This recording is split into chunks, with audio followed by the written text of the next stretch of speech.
वनमा में लभ कुशी जलमा लेलन ऋषि मुनि आनंद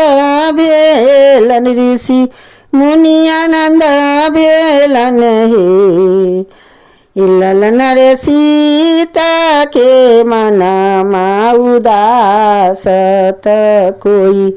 नाही संघा मोरा हे ललन रे सीता के मन मा उदास त कोई नाही संघा मोरा हे आज मोरा रही तना माता कोशिला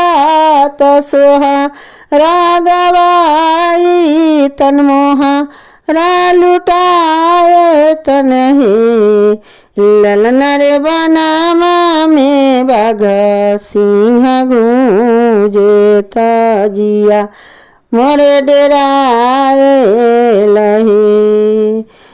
ललन रे बनामा में बाघ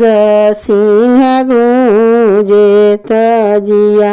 मोरे डेराए लहे आज मोरा रही तना माता के कया माता माता सुमित्रा माता हे ललन रे बबुआ के तेला बाल गए तने मोहारा लुटाए तन हे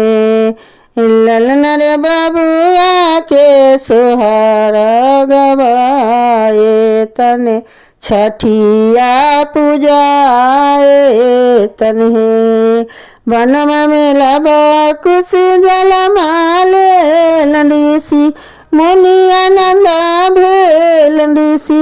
मुनि आनंद भेलन हे ललन रे सीता के मनमा उदास